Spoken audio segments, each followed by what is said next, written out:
Fred Astaire spent his entire life trying to look perfect on camera. Every move, smile, and bow tie seemed effortless, but behind the perfection was a man carrying years of exhaustion and pain. In 2025, a forgotten photo from 1950 suddenly appeared online and went viral.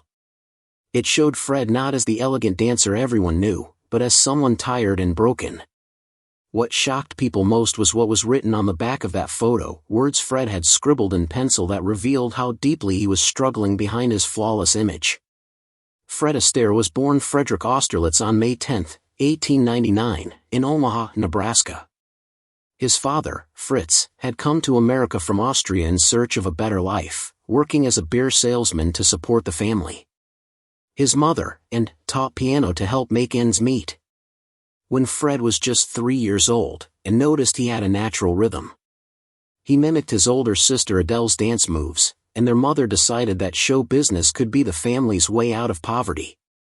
By age 4, Fred was already dancing alongside Adele, and 2 years later, the family moved to New York after Fritz lost his job. They were deep in debt, but didn't give up. She enrolled her children in dance school, and soon the brother-sister duo began performing in small vaudeville acts, earning $50 per show, a fortune for the struggling family. Fred was only 7, dancing long hours every day, but child labor laws didn't protect young performers back then. He practiced for hours, learned several instruments, and poured every bit of energy into performing. By the time he was 8, Fred and Adele had taken the stage named The Astaires and began touring across the Midwest. They worked constantly, sometimes performing up to 20 shows a week. But it wasn't always glamorous. At 10, Fred froze on stage during a show in New Jersey, a moment that haunted him for years. His mother covered for him, saying he was sick, but the truth was he was simply exhausted. Still, he refused to give up. He turned that fear into motivation and began striving for perfection in everything he did. The Astaires eventually made their way to Broadway and even performed in England, where they became beloved stars. But in 1931, after nearly 3 decades together, Adele decided to retire from performing to marry a British aristocrat. Fred was devastated. For the first time, he was alone on stage. He took a chance on Hollywood and went for a screen test in 1933. The report from the studio was cruel. It said, "Can't act, balding, dances a little." But Fred proved them wrong. His first film, Flying Down to Rio, made him a sensation, and his name became known worldwide. Behind the fame, Fred's perfectionism grew. He was relentless during filming, sometimes doing over 100 takes of a single dance scene.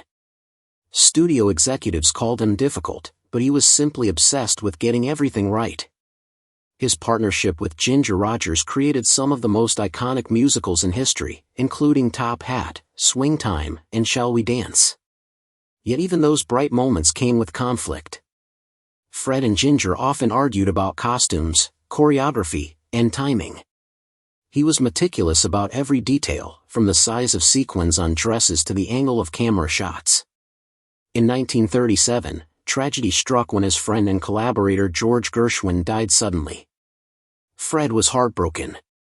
He had spent weeks rehearsing the song They Can't Take That Away From Me for Shall We Dance, but after hearing the news, he could barely finish the scene.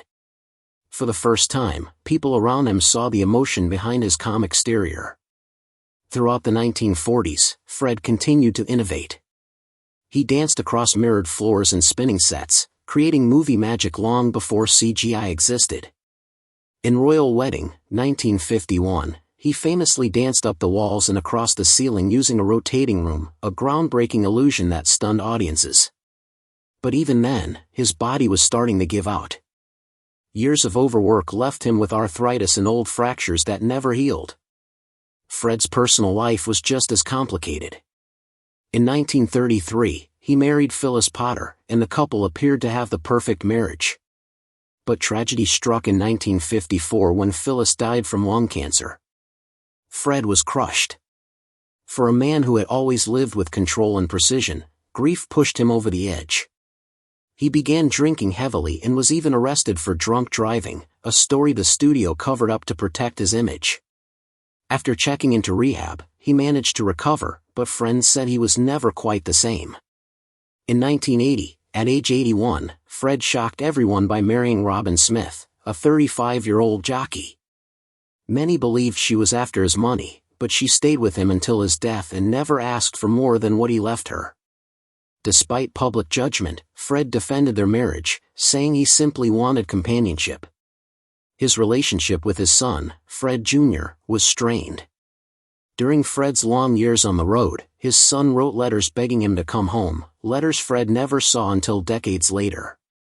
Those letters, found in storage after his health declined, showed how deeply his dedication to perfection had affected his family. Fred's generosity often went unnoticed. He secretly donated hundreds of thousands of dollars to dance schools, especially in Harlem, to support young dancers who couldn't afford lessons. But his quiet charity brought tax trouble when the IRS found inconsistencies in his donations. He paid the fines privately and never spoke of it again. He also had complicated relationships with other stars. Fred and Gene Kelly had an unspoken rivalry.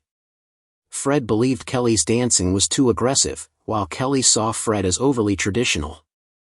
Their tension was so intense that MGM canceled plans for them to share a major dance number. Fred's friendship with Ginger Rogers also had its ups and downs. Rumors once claimed they had a secret romance, and though they denied it, their chemistry on screen was undeniable. Fred also made mistakes he later regretted.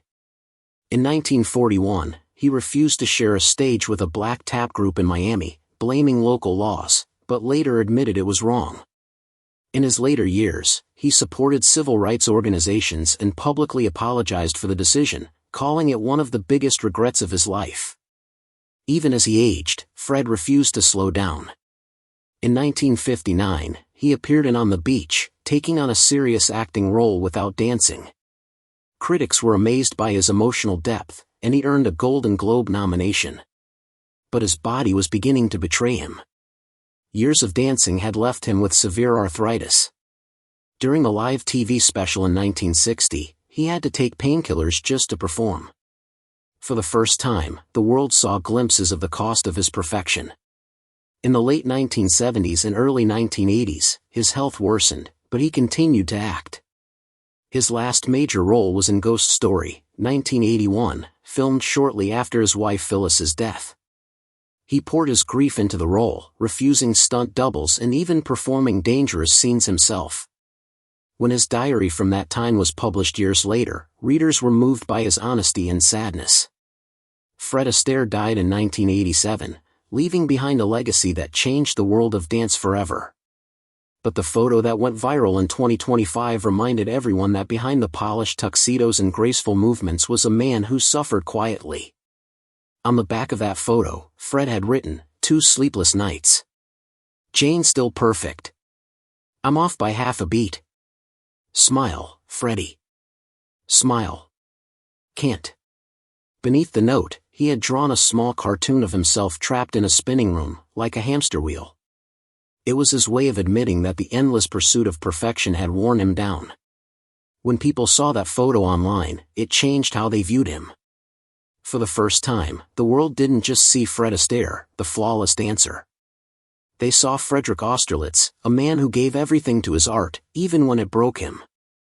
The image went viral not because of his fame, but because of his humanity. It showed the truth he spent his whole life hiding, that even the most perfect steps can leave scars.